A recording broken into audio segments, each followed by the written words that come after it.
Hi, thanks for listening to Crafting Human and being part of our creative tribe. If this conversation resonates with you, please share the episode. Liking and subscribing helps me to keep telling the stories of the creatives who bring soul into our world. If you want me to dive deeper on anything discussed today, let me know in the comments. I'd love to bring those conversations to you in future episodes. Now, on with the show.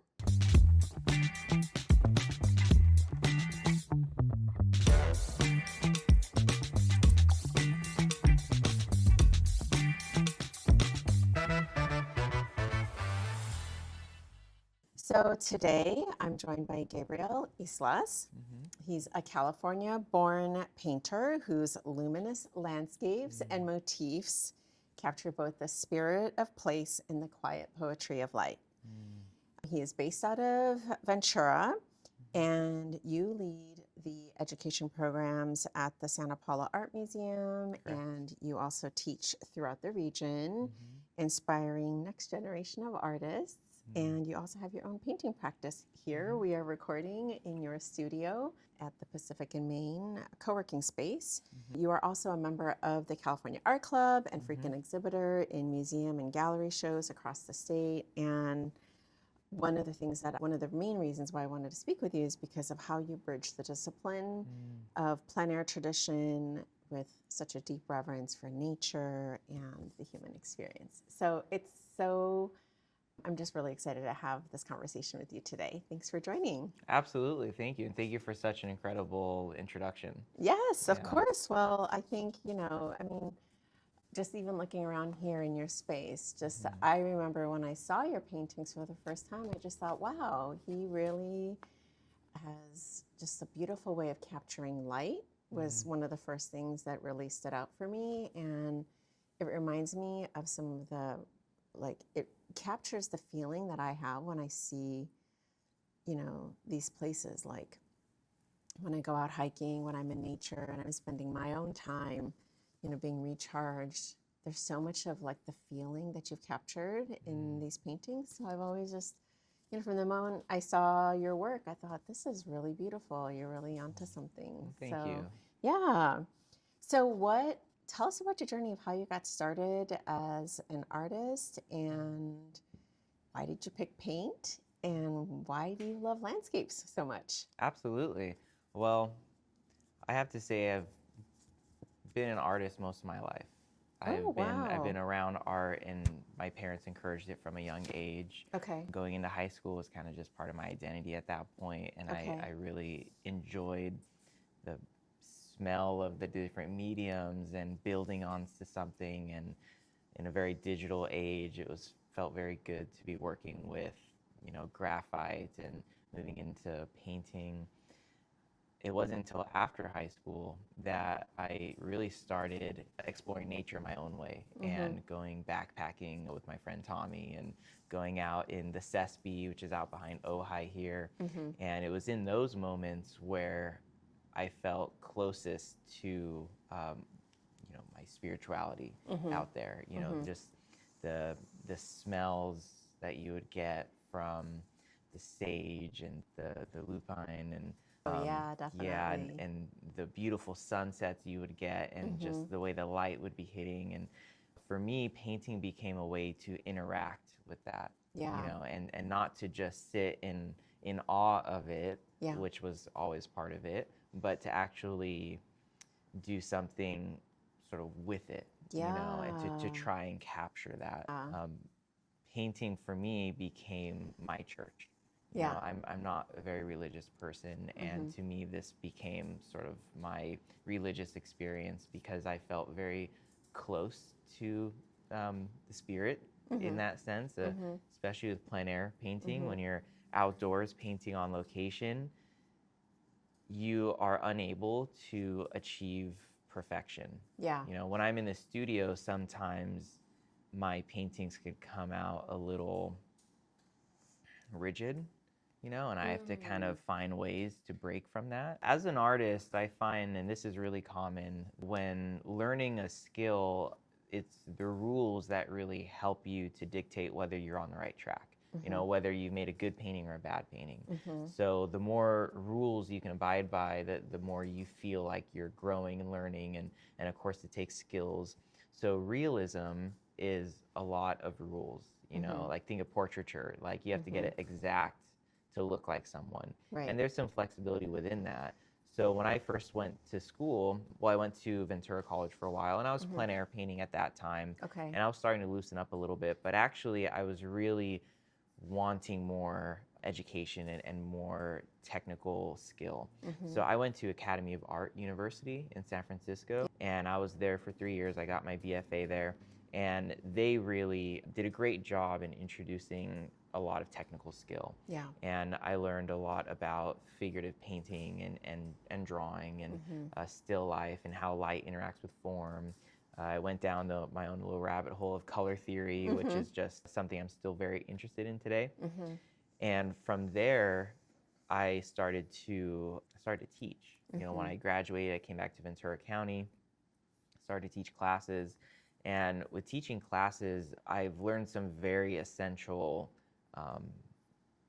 concepts. One of them being the base structure that like grounds everything, you know. And once you start teaching, you're kind of forced to simplify, you know, in your own words and break things down into steps that are generic enough to provide flexibility and interpretation, but can still ground the direction of the class. So it's like I was kind of boiling things down, and through that process and doing these classes over these years, I kind of got more familiar with like the skeletal structure of realism, you know, and through that I found different ways to interpret it. There's not a Yes. prescripted path, but Yes. it's just sort of like, this is the general, go north is Yes. essentially what you're saying, right? Exactly. Guard, you know, that's a really good word to use, Yeah. those guardrails, is to Yeah. kind of keep them on that right direction. Yeah. And a lot of that is grounded by very real concepts in value, where there's lightness and darkness, and down to its very basics, the shadow has to be darker than the light, right? That's a very basic rule, but there's still a lot of flexibility within that. You know, in realism and specifically landscape, the shadows are typically cooler than the light, you know? So that's another concept that we talk about. In landscape particularly, there's a big focus on distance. So we do learn these concepts so that we're making informed decisions, but we aren't trying to create a specific outcome. And a lot of the inability to achieve perfection creates very unique paintings. Yeah. And it's kind of part of that creative process to allow it to happen and to not fight it and to simply redirect it. Yeah, I love it. I mean, there's so many good things you said there. Can you maybe share with us when do you recall a time or maybe a process or a series of work you were engaged in that helped you to overcome some of those kind of limiting beliefs or you know, the doubts and the fears you had in your own work? And you know, what was that process for you, you know, that you're able to then, you know, share that you know, that guidance with your students? Absolutely, yeah. So I say that goes back to plein air painting, because there's many times where I'm painting outdoors and due to those limitations, whatever they may be, I end up not feeling good about my painting, you know, and I don't like the way it turned out, and I want it to look differently, and I see what it could have been, you know, and then I leave not feeling positive about my painting. Yeah. But then I'll give it a week or two.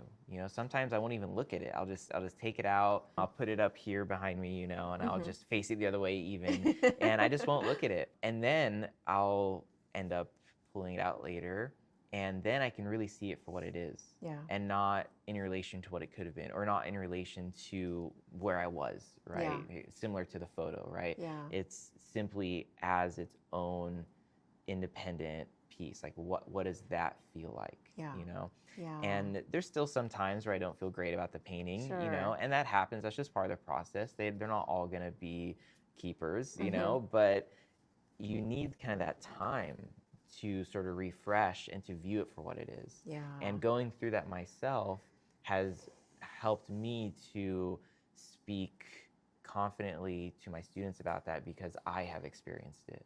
I wanted to go back to something you said about the plein air painting and kind of like the feeling and the spirit of the place. Yeah. Because I think that's something that is what I love about that is like trying to capture the essence of a place, you know, and because you're not exactly to your point, you're not trying to make it an exact copy, but it's the feeling you have interacting with the place and what that place is telling you, right? That Right. it is that Right. what it is, or the beauty of it, or you know, how are you, maybe take us through like how you are feeling or interacting with the environment that helps you to capture that emotion of the feeling of the essence of what a place wants to be, and how much of yourself is even coming out into that. Absolutely, yeah. I think there's many ways to interact, right? I mean, some people hike, right? That's like a really big thing. That you camp, you're like out there in that environment.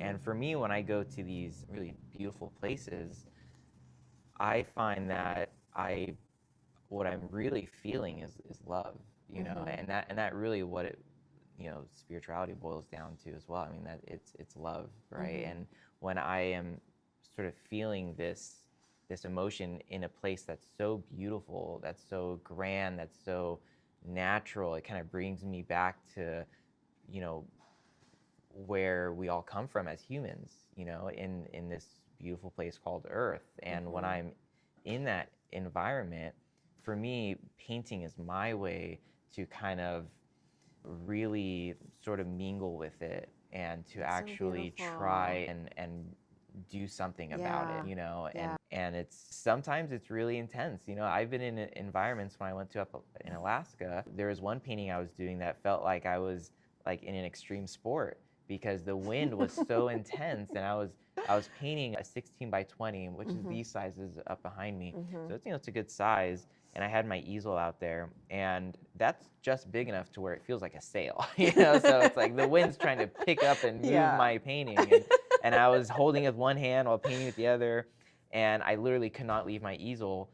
I did once just Yeah. to grab something, and it fell over, like literally Oh my within gosh. maybe 5 seconds. So like I was extreme painting, Yeah, extreme painting. Yeah, That yeah. could be like a whole new reality show. Absolutely, absolutely. So it's not always like this, really beautiful, serene experience, but that's also part of it, right? I Yeah. mean, it's how you deal with these challenges, and it feels very human, Yeah. because it's not ideal all the time. Yeah.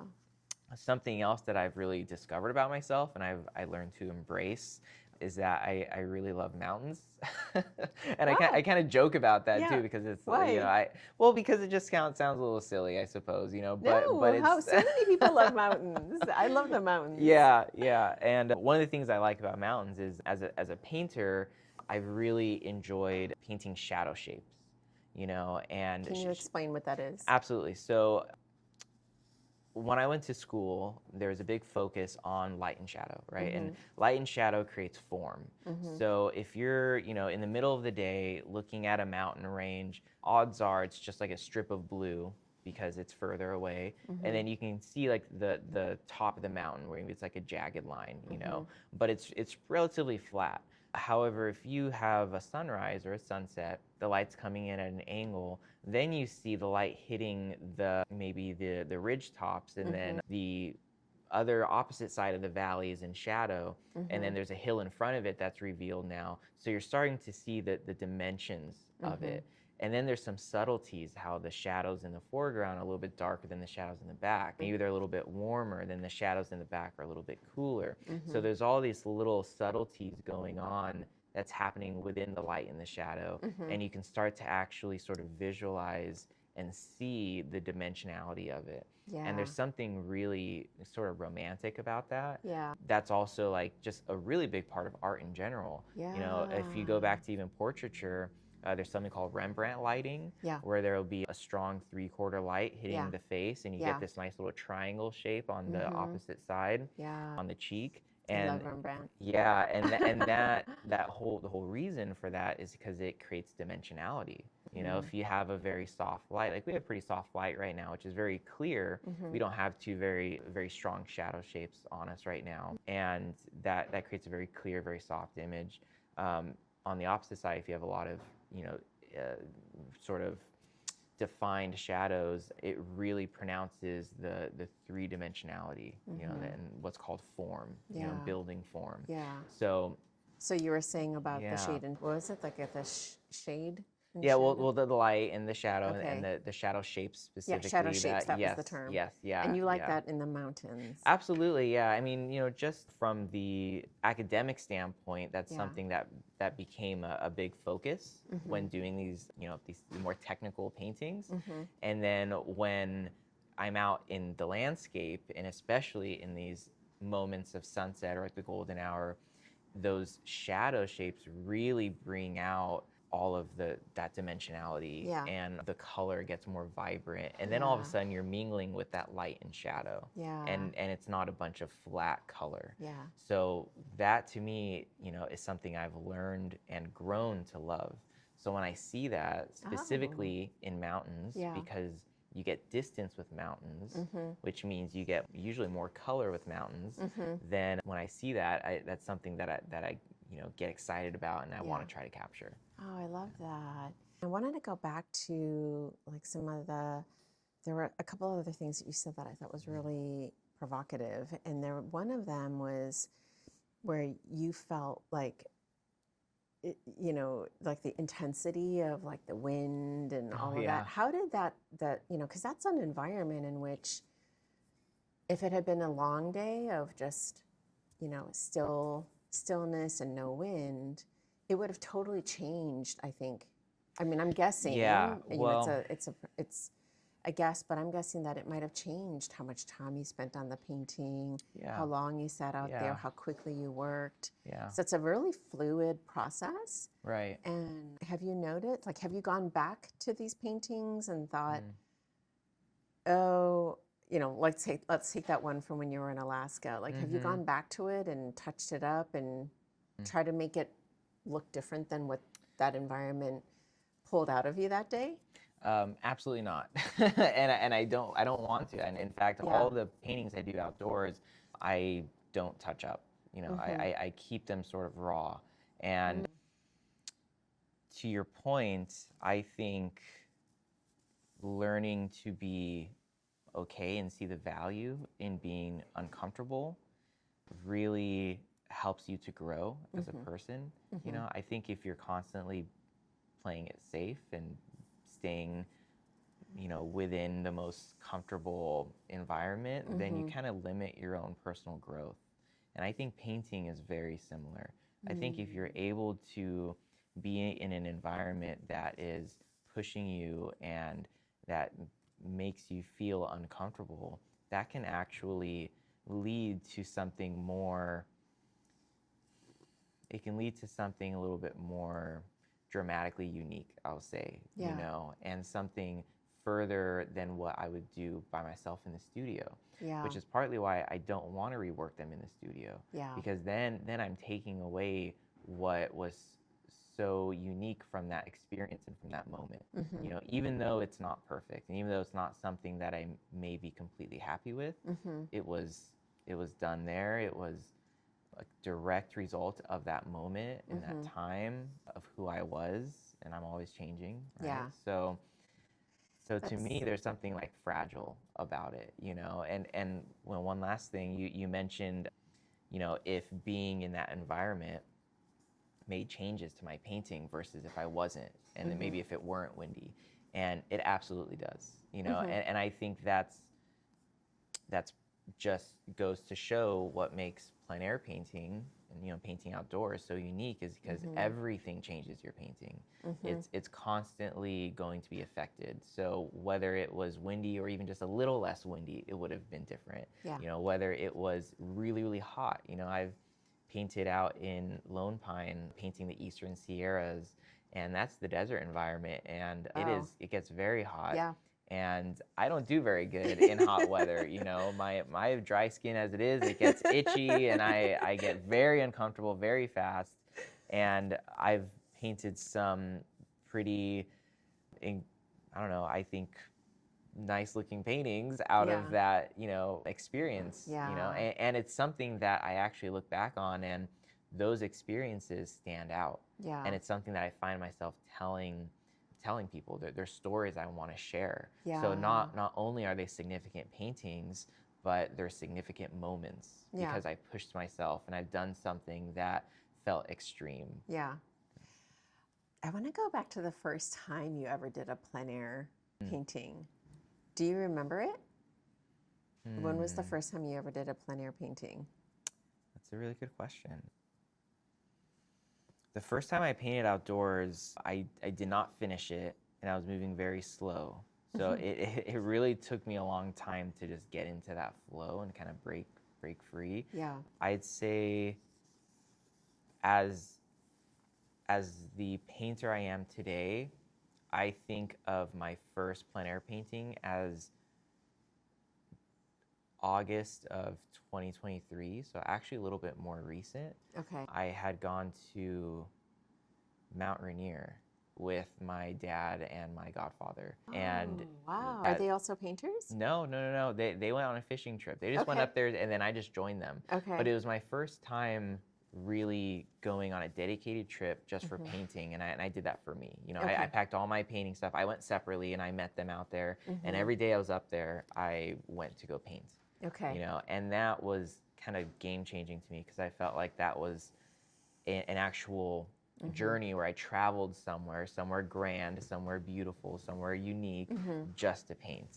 And that kind of kickstarted this love for traveling, and since then I've been countless times to the Eastern Sierras. I've been out to the Channel Islands.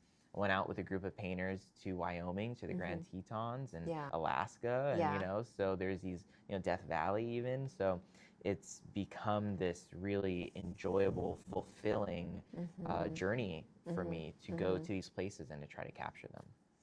When you had that, I didn't finish it the very first time you were trying that. I didn't finish it. Yeah, I didn't have the flow. Yeah. Do you think it was just repetition that led you to finally kind of just say, I got to finish it? And how many times did you have to go through pushing yourself into that discomfort? I will say I have been plein air painting for quite some time. I think the first time I started was probably around 2014 or 2015. Oh, wow. Was actually, yeah. Even though I mentioned 2023, that's just because that felt like that's what kickstarted, where I'm at today as a plein air painter. But back then, I was a lot more of a perfectionist, and I would actually say that about myself. And now I don't associate with perfection. Okay. So it's so interesting. Yeah. Like perfectionism in the sense of like you wanted it, like you were saying earlier, you want the painting to look just like the photo. Yes, yeah, and I wanted to push it as far as I possibly can, and going very slowly and going very meticulously, and all that. So I'd say this kind of growth of mine has been, there's kind of like a blurred line between my growth as a painter and just the self-growth as a person. And that's what's so interesting sticking with art for the past 15 years and the last 10 years specifically. It's been such a great companion with my self-growth as a person.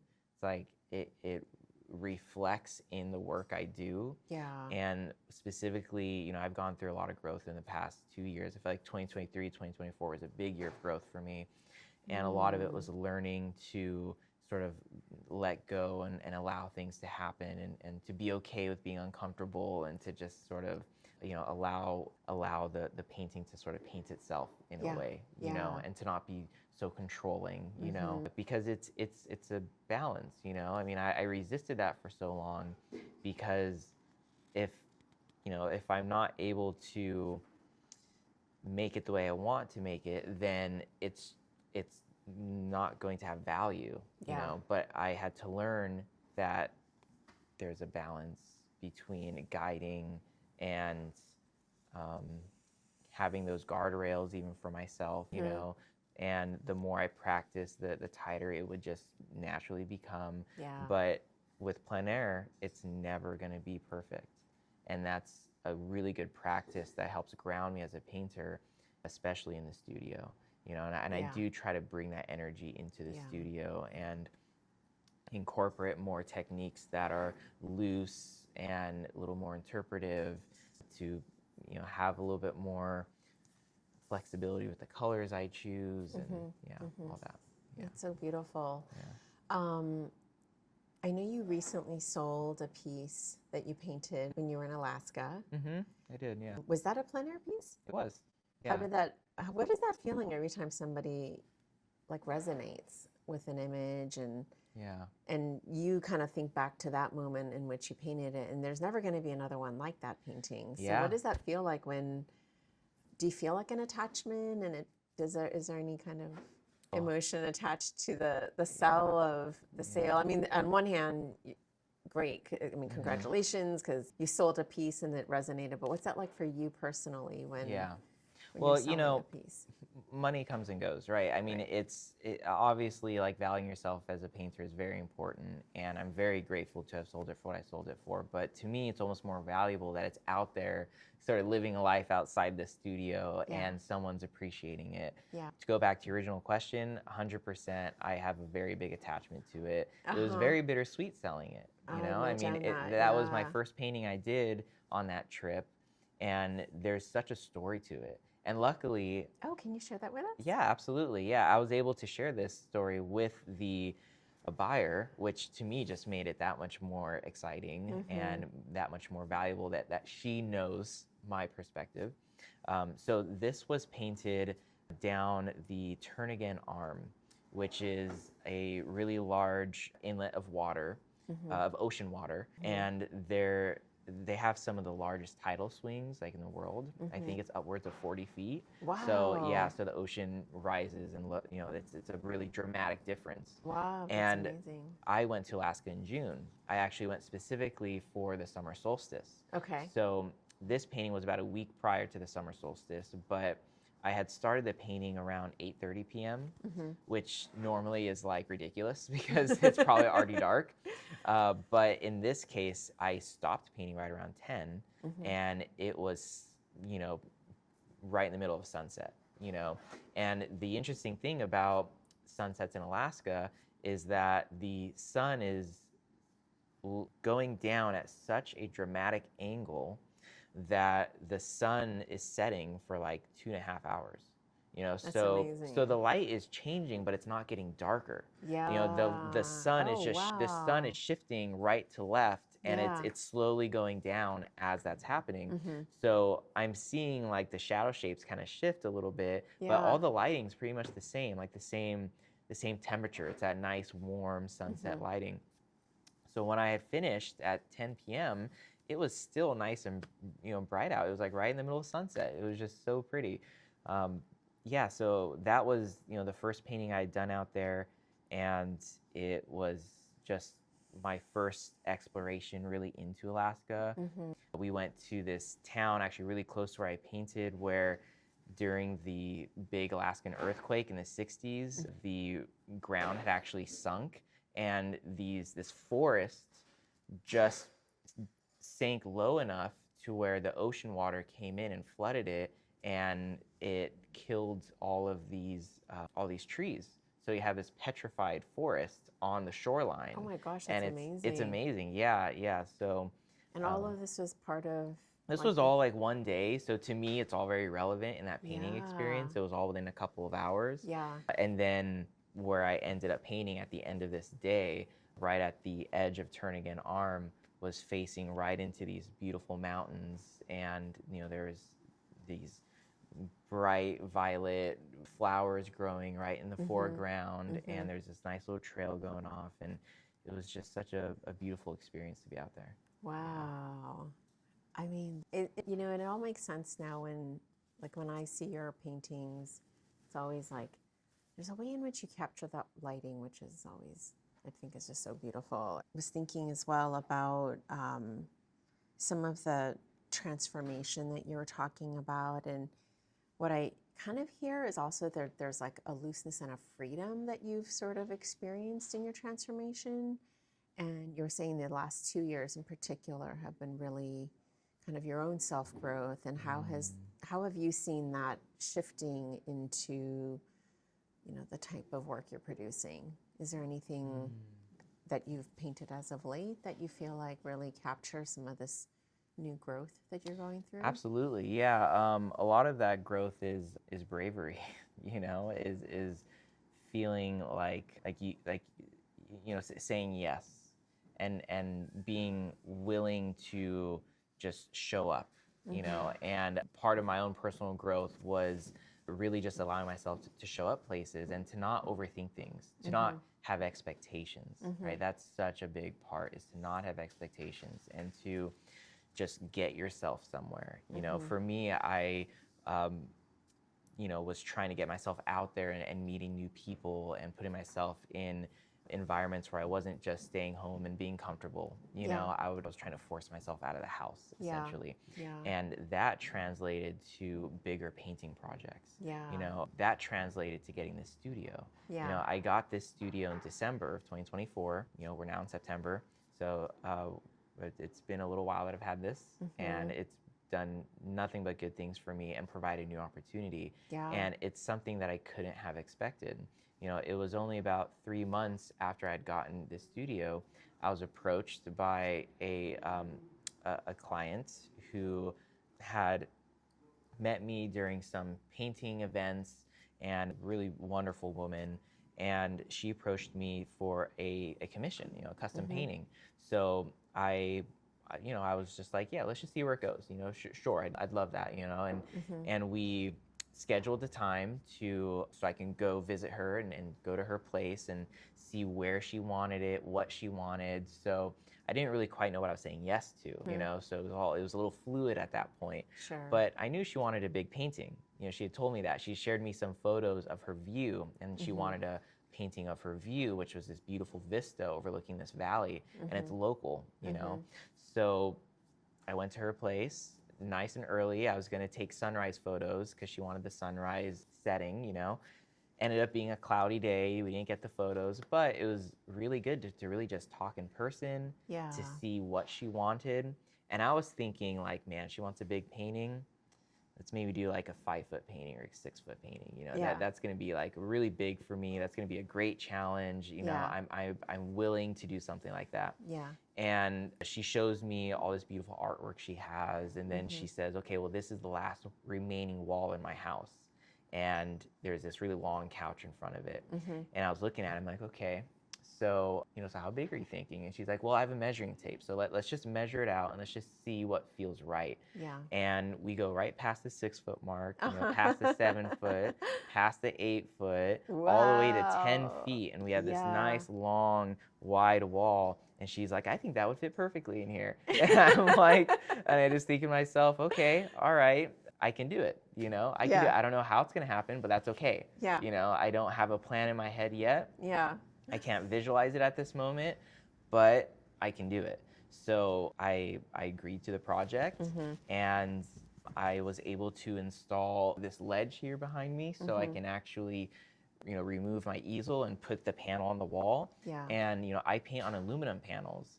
And, you know, although I do allow myself to be very loose in my approach, I am very informed, and I really research the materials I use, and I really try to incorporate technical techniques still.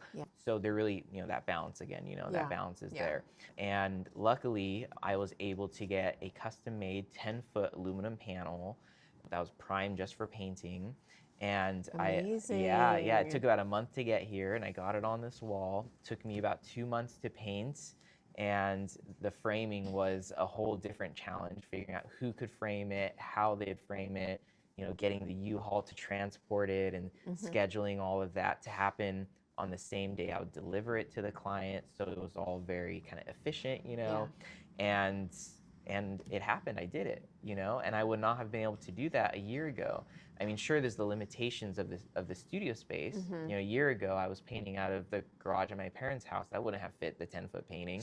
But also, I don't think I had the mentality for it. You know, I wouldn't have said yes to something like that. I would have just looked at that and been like, that's too much of a challenge. I wouldn't be able to take that on, you know. But as this own self-growth that I've been going through, and this willingness to just take on these challenges and to see where it takes me, to not have expectations, that really pushed me to a point where I can do something like that.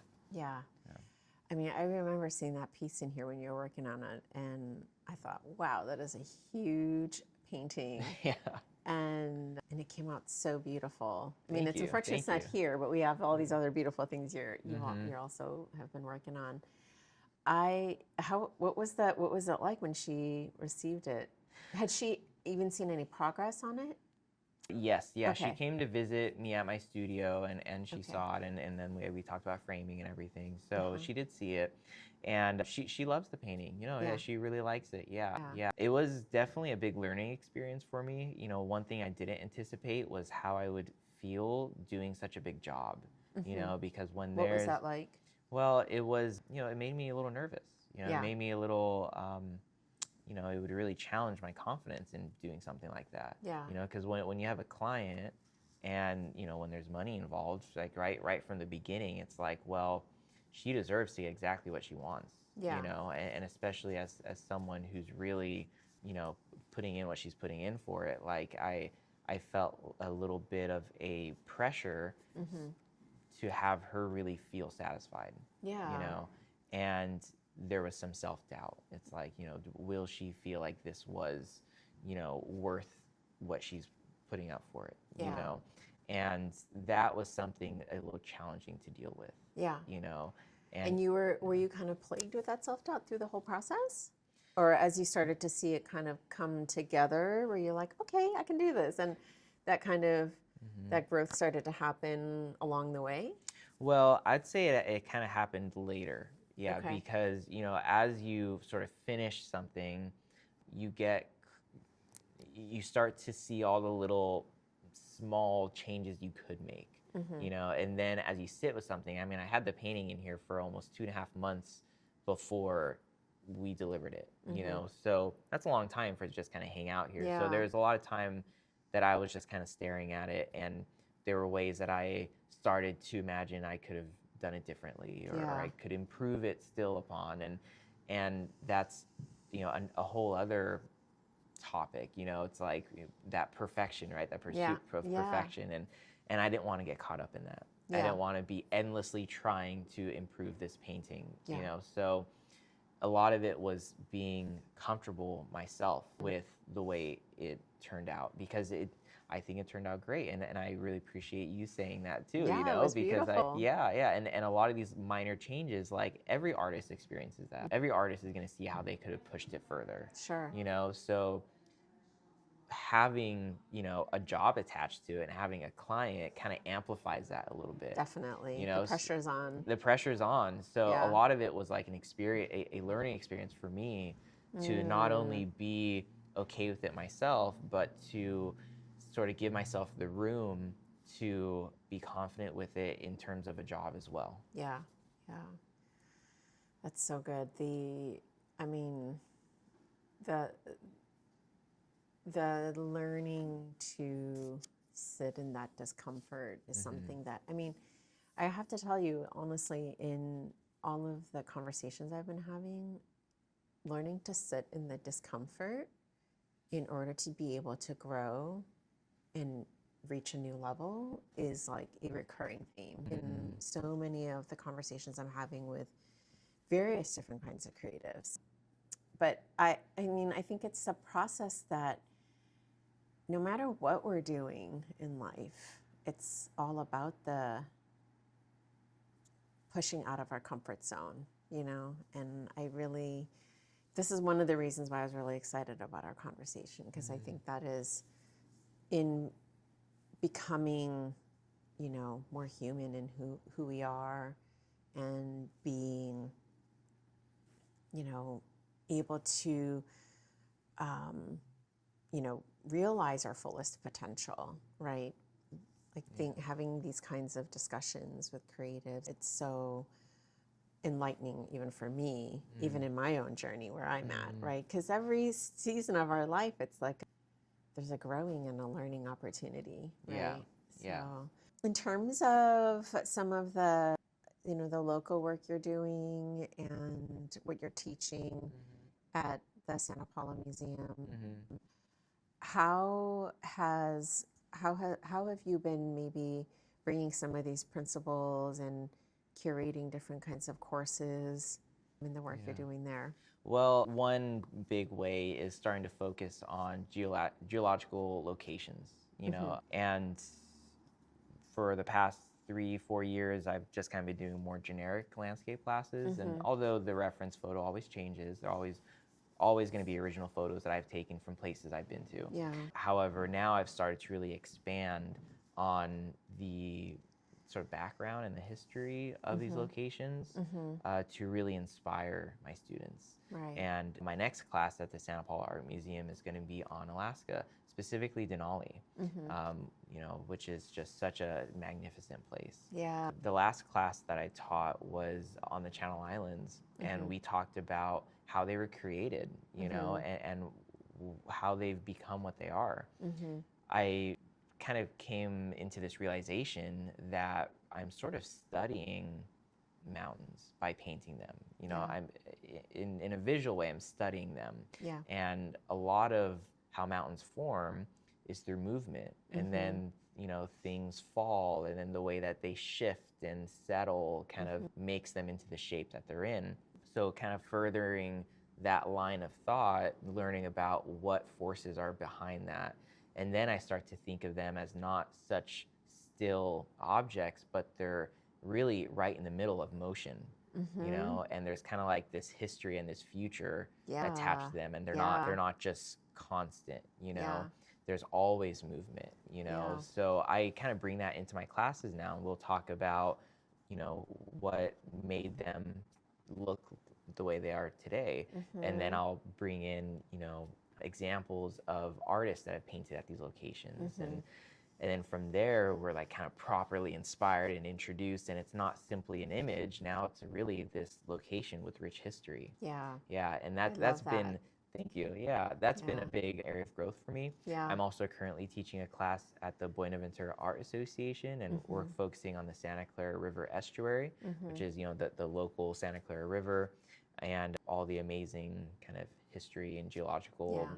facts that come along Yeah. with that. And that's this painting behind me, right? Yeah, so the one behind Yeah. you is from the estuary. Yep. So, and So that's beautiful. really close to the Ventura Harbor, Mm-hmm. and it's just a really beautiful place that I love to go. And Yeah. so There's so much of what you just said that is really, it's for me, it really resonates because in my own practice as a designer, I just love what I love doing is telling the story of the place. And I loved what you were saying about the rocks because it is funny, like people perceive rocks to be these static, immovable things, yeah, right? yeah, But it's really amazing to know that this enormous formation is actually in motion. absolutely. Isn't Yeah. that so cool? Yeah. I mean, like, Yeah. I mean, I'm kind of geeking out about like geology here. I love that you're bringing all of those kind of deep principles and depth. There's a lot of depth in the way that you're teaching and how you're trying to inspire students Yeah. and bringing that in through your work. And, just through like your own love, Yeah. nature and place and Yeah. kind of your own experience and tapping into that and sharing that with the world. So thanks so much for this conversation, and I hope it inspires, new artists, emerging artists, people who've already been well into their craft and practice in a different perspective. So Definitely. thank you. Absolutely. Thank you. Yeah. Thank you so much, Sharon. I Yeah. really appreciate the opportunity to have this wonderful conversation with you, and My pleasure. I thoroughly enjoyed myself. So Yeah. thank you. Thank you so much. Yeah. All right. Thanks for listening. If this episode spoke to you, I'd love for you to join our creative tribe. Follow, like, and subscribe to help this community grow. Your support helps me to tell the stories of the creatives who bring soul to our world and create meaningful experiences. Crafting Human is produced by Coswell Design, my interior design studio. Thank you for being here and keeping the circle of creativity alive and connected. I'm so grateful to each and every one of you.